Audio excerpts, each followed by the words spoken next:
Rogers TV. This program is brought to you by Rogers Xfinity, connecting you to more of what you love. Visit Rogers.com for more details.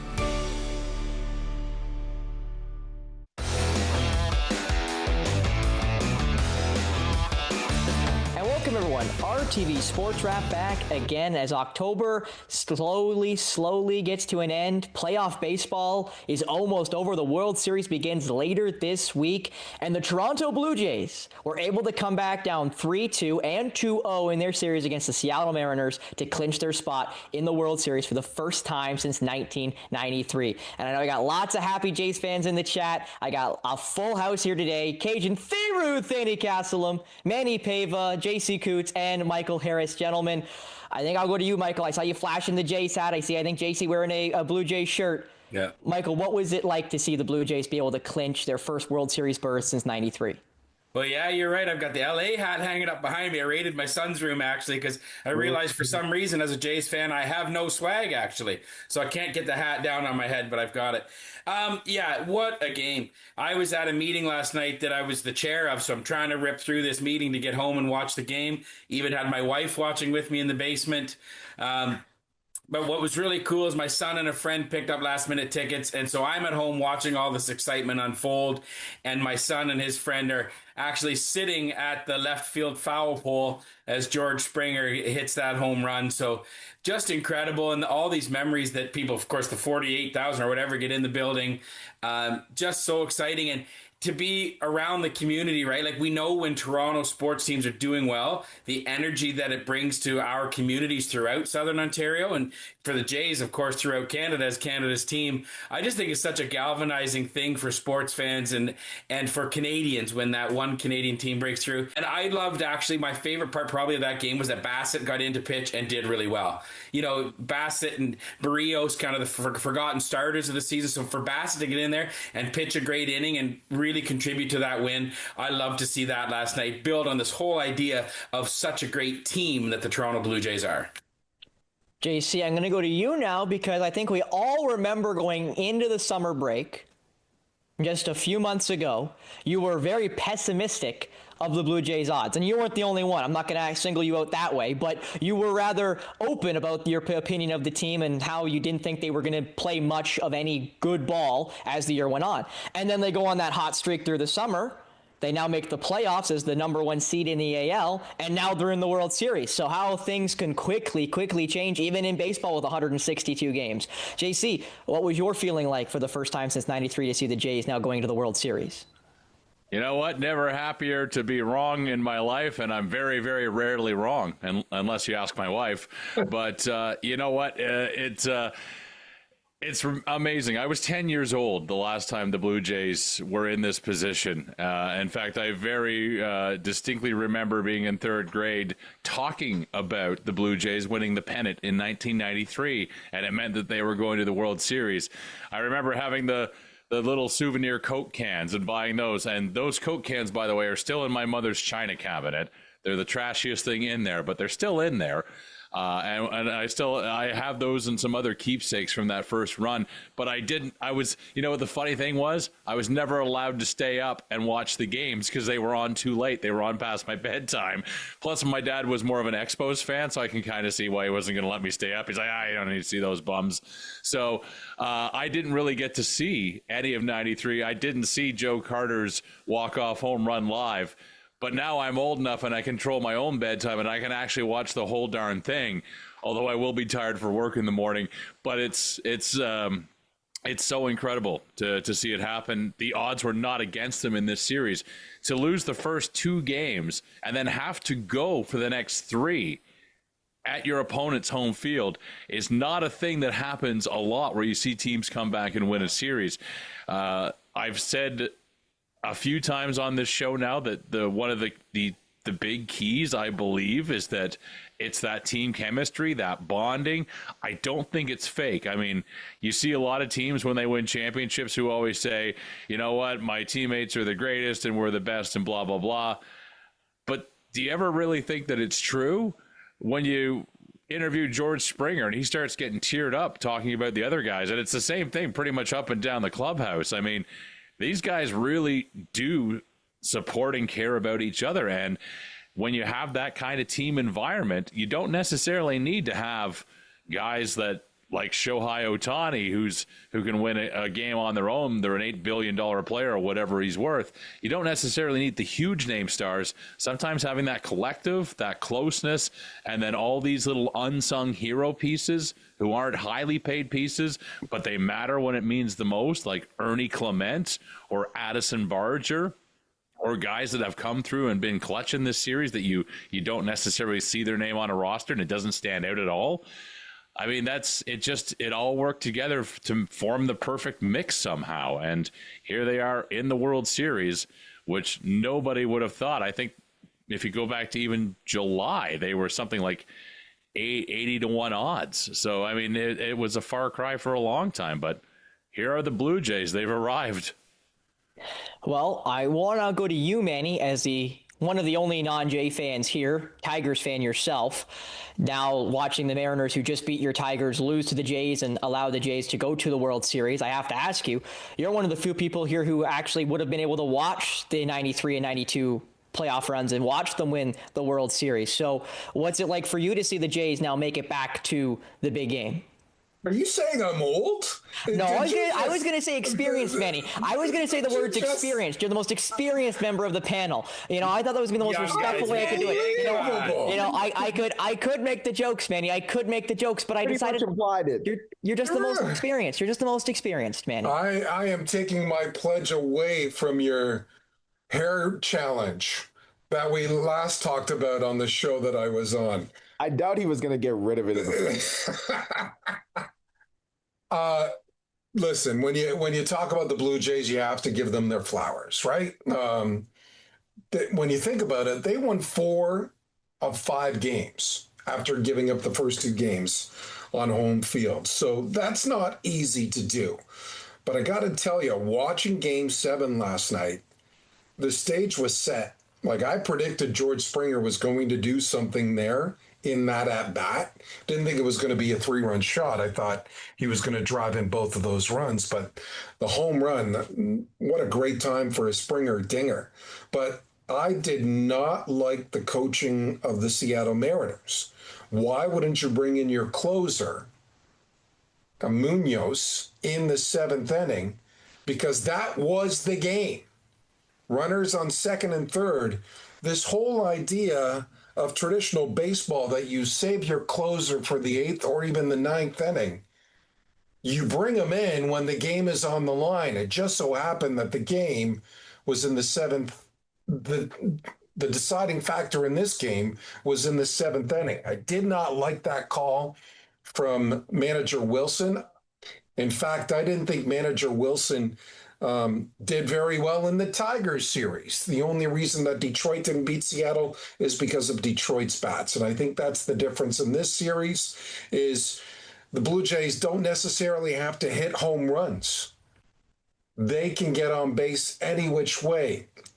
And we saw them do that last night in that 7th inning. The bottom of the order got on base. Jimenez with the sac bunt, allowing for the theatrics and the stage to be set for George Springer. And I think that's the difference in this club. Julio Rodriguez and the big dumper, Cal Raleigh. Naylor had a big hit here and there. But for the most part, Seattle had 2.5 bats.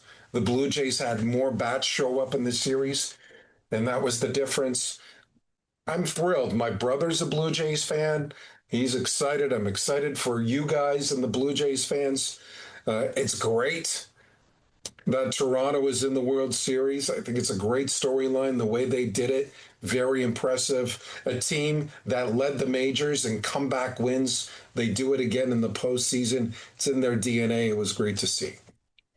Well, yeah, you mentioned Dan Wilson there of the manager of the Seattle Mariners, Manny. I think you also could say that if the Jays had ended up losing this series, John Schneider would also have gotten a lot of ire for the Brandon Little brought in back in Game 5, where that just didn't work out for him. And now, it ends up not mattering, if you will. It ends up not costing his team or him. And that's where you kind of look at it as a catch-22 of I make a decision, it works. Hey, great. I go back to Kevin Cash with the Rays when he pulls Blake Snell. All of us go, including myself, as much as I like analytics and know the numbers. You keep Blake Snell in that baseball game. But I also understand that the Rays live and die by that sword of the analytics of we pull guys when we're told to and we really listen to the numbers. And in that case, it just didn't work for him. Now, I do want to go to you, Cajun, because of all of us here, you were there. You happened to be at the Rogers Center working, I'll say, for MLSE. What was it like to be at the Rogers Center when Springer hits that 3-run shot to give him the 4-3 lead, which ultimately is the final score? Well, it's still surreal to even think about it, because when you're watching it, it's one thing, but when you're there and you got 45 to 50,000 fans just screaming, and then it seemed like the entire stadium burst into pandemonium the minute the ball hit off of George Springer's bat. And I've never seen a World Series in Toronto in my lifetime. So this is surreal to me to even think about. I'm happy for the fans in Toronto, the fans in Canada. Shout out to Vladdy for anybody that's a Leafs fan. I'm assuming nobody is, but for quote unquote breaking the curse. But it comes down. It's just such a surreal feeling just watching that celebration on that field. The minute Hoffman strikes out Julio, the dugout, everybody from the bullpen, every one of these fans celebrating, hugging each other, crying, laughing, thinking, is this real life? It was just such a wonderful sight to see. And how this Jays team is, I only got 3 words: next man up. They've been like that all season. People seem to forget. A lot of people seem to forget Bo Bichette wasn't even playing in this playoffs. Santander, their big free agent splash, and has been injured, hasn't really done much, and then got removed from the ALCS roster because of a bad back. You got guys like Barger, Clement, IKF, Jimenez with some big home runs in Seattle. Miles Straw playing a big role. Dalton Varsho, all those guys. Nathan Lucas. It's sure that team is led by Vladdy and George Springer, but you got the other guys who have really stepped it up. And we got to give some credit to David Poppins, the hitting coach of the Toronto Blue Jays, because he has transformed that offensive philosophy that the Jays had from previous years, fixed some bad habits. And I guess that kind of explained why the Jays were kind of struggling to start off in that month and a half. But you got to give him credit for how this offense has turned around. And I'm so happy that contact is back in postseason baseball. And it actually wins playoff games. It's refreshing to see. Well, Cage, I do want to mention at least 2 things you mentioned there. First off, when you said curse, some people may not fully get what you mean.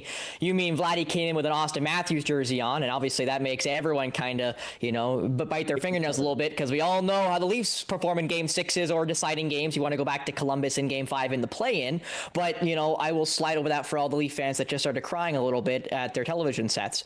But, you kind of mentioned it there, Cage, with the Jays being a very complete team, and they've been a complete team since, May?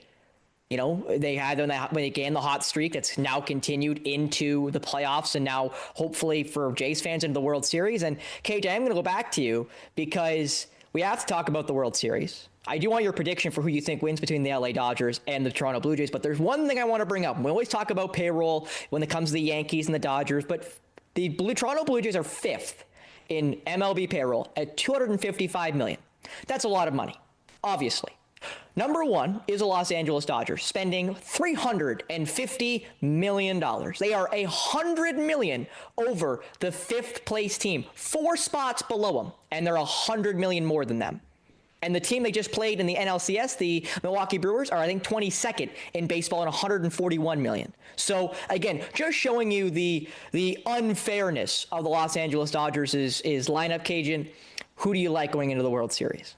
Well, it's going to be unstoppable force meets immovable object in this case because the Jays have not played against a rotation like the Dodgers with Snell, Yamamoto, Glasnow, Ohtani. Those guys can go 7-8 innings if they're going great, and they have been this entire postseason, dispatching of the Phillies and then the Brewers. But here's the other problem for the Dodgers: the Dodgers have not played an offense as good as the Jays, because as good as the Phillies were, their play discipline sucked. Same way with the Brewers, and the big thing that the Dodgers pitching has is striking out guys. And what did the Jays do best? Not strike out. So it's going to be very interesting in terms of differing philosophies of how they both. It's going to be a chess match between Dave Roberts and John Schneider to how they can kind of outmaneuver each other. And the bullpens are going to be a big issue because the Dodgers bullpen isn't as much of a strength as their starting rotation is. Now, we've said about the Jays bullpen and how they've bent but didn't break, but they've had moments in which they've shown up when it really matters. So this is going to be a heck of a World Series. It's going to be closer than a lot of people think. And somebody's got to defeat the evil empire that is the Dodgers. Somebody's got to bring competitive balance back to the MLB. I'm going to say Jays in 7. And there's the first delusional person on the show. Thank you, Cajun, for that one. We'll go now to you, JC. Who do you like in the World Series between the Dodgers and the Jays? One thing I do want to mention quickly, the Jays will have 4 days off between Game 7 and Game 1 of the World Series. The Dodgers will have a full 7-day break, so you have to expect everyone would be available for the Dodgers going into Game 1 at the Rogers Center on the 24th. Go ahead, JC.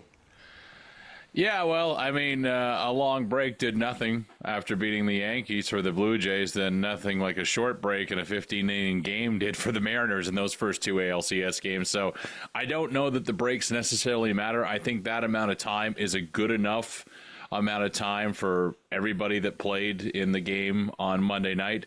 Even though they used Gausman, I think that they're still going to be fine to have him probably start Game 1 if that's the plan of attack, and it might be. So I think, I don't think the break will hurt anybody. We only have a very small sample size of these two teams playing each other this season, and in those first 2 games, the Jays were not great. The Dodgers put up a bunch of runs, and then the Jays had one of those really sweet, I remember this, a Sunday afternoon comeback win in LA to beat the Dodgers this year. And they've been a better team since, the Toronto Blue Jays have. The things that they have going for them, number one, the bats seem to be back alive again. And I love Cajun's point about the contact hitting being back and everybody doing it. The biggest thing about the 2015 team was that they relied on the long ball so much. Everybody didn't want to play small ball or even was used to playing small ball because they've always been big ball hitters. So the 2015 team, of course, dried up when the postseason arrived offensively. This team seems to be, they were not present for the first 2 Seattle games, and maybe that's part of the hype, and maybe that's because of the extended break and a Seattle team that was still coming off a pretty emotional win.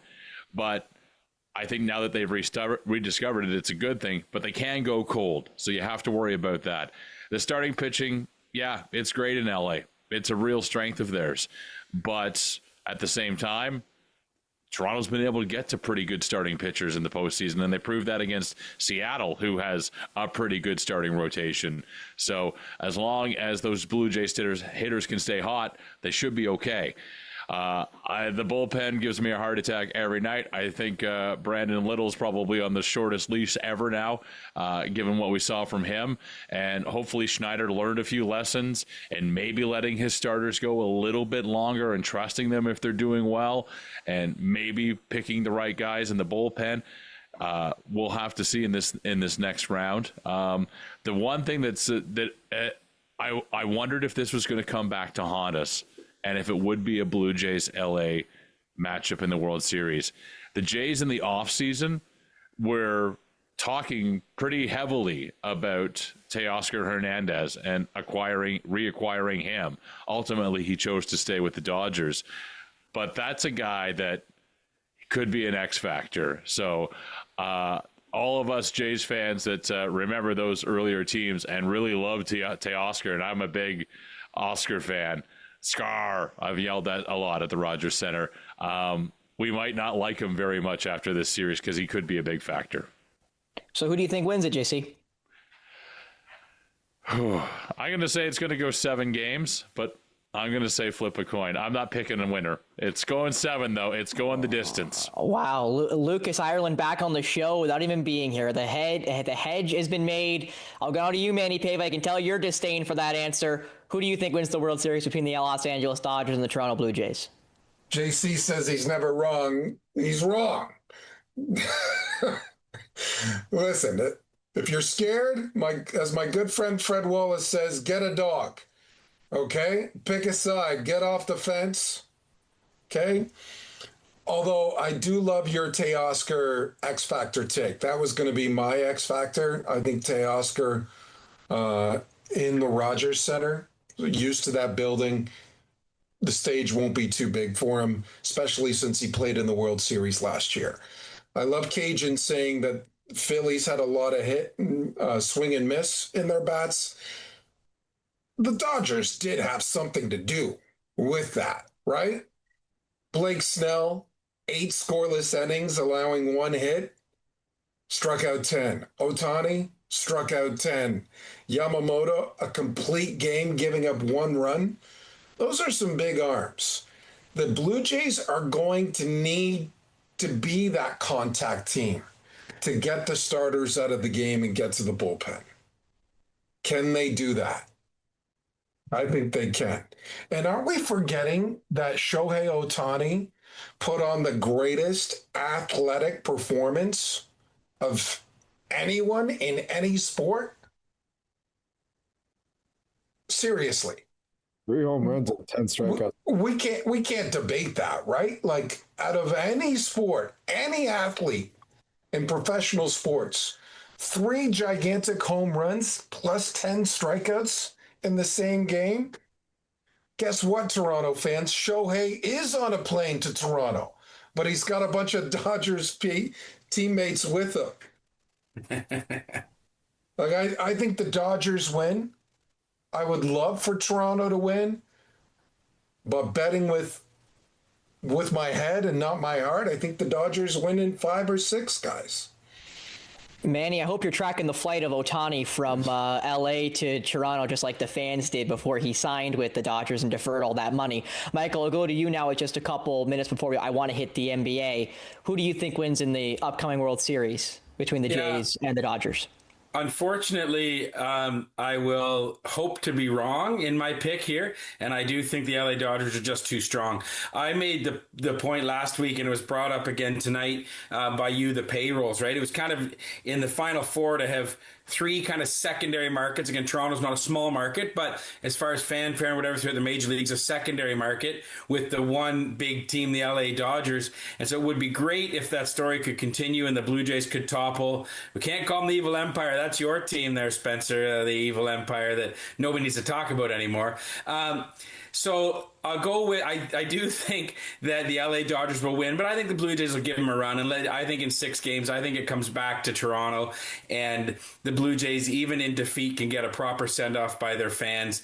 And I don't think John Schneider's done a good job managing the bullpen. I think he's done a good job managing the players in the infield and the outfield and making those shifts and pinch hitting and defensive moves. But here I am criticizing a manager who got his team to the World Series. But I think John Schneider's moves and bullpen moves that have been outlined by other people tonight, that probably is the X factor as the Blue Jays go into the World Series. Well, I didn't even call the Dodgers the Evil Empire. That was my good friend Cajun over there. Oh, I know, Cajun, for that but stray. I thought I'd bring that in anyway. Thanks for that stray that I didn't earn or deserve, okay? You leave the Yankees alone. We'll come back for you next year and take that division back from you. But anyway. Let's keep it real, though. Okay, but let's be honest. They're both evil empires. They're just different parts of the coast. Okay, you got West Coast and East Coast. Okay, we divide the line. Anyway, I'm going to pick the Dodgers. I'm going to say in 4. I think the magic runs out for the Jays. I think that Dodgers team is just so solid, top to bottom. I don't know how the Jays do it, is the way I'll put that. And again, you guys have talked about all the good things they've been doing. They've had good pitching. Their bullpens have been strong a lot throughout this postseason. Their hitting has been so consistent, top 1 to 9.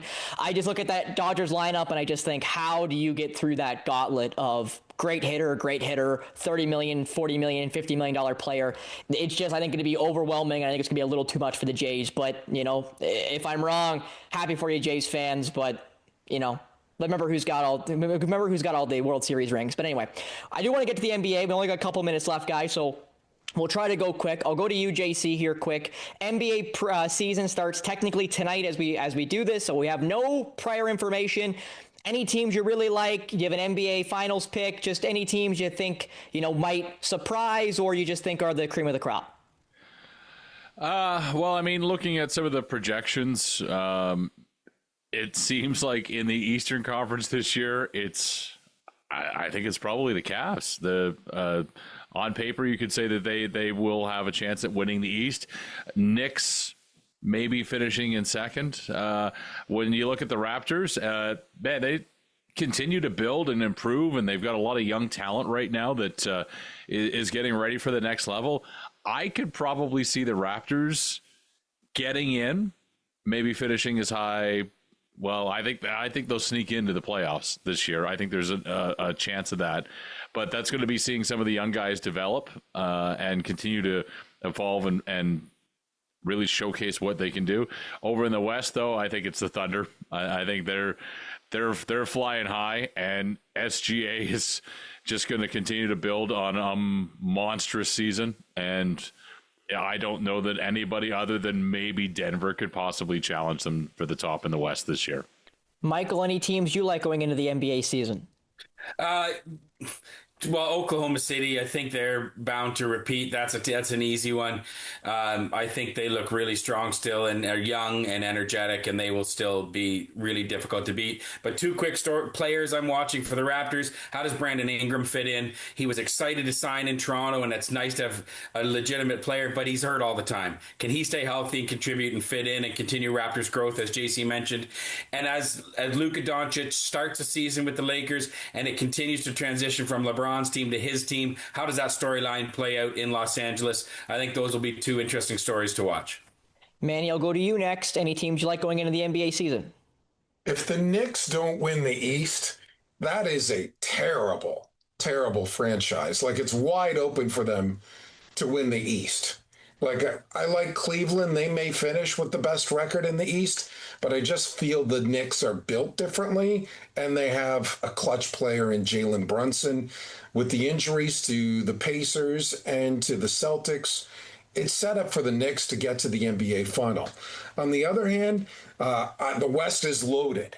Like, you guys are ruling out the Rockets, who got a huge fourth quarter clutch performer in Kevin Durant. There's still Steph Curry with the Golden State Warriors. I know that team's a little bit older, but I still like the Oklahoma City Thunder. We haven't had a back-to-back NBA champion in 7 seasons. Could this be the first year to do it? We'll see, Cajun. I give you about 15 seconds. Teams like going into the year. From the East, you would have to say the Knicks, but the Magic could be a sleeper team with the offense that they got in Desmond Bane, Banchero, Wagner. You would think Suggs coming back would be a big factor as well. The Raptors will exceed expectations. I was about to say, if you had the Raptors making the finals, even I would think you're crazy. Well, I like Detroit. I think Detroit's going to be a sleeper team that might surprise some people. But for Spencer Byers, Cajun Theroux, Andy Katzelam, Manny Pava, Michael Harris, JC Coots, we'll see you next week. RTV Sports Rap on Rogers TV. Connect with us by visiting our website or email us at comments@rogerstv.com.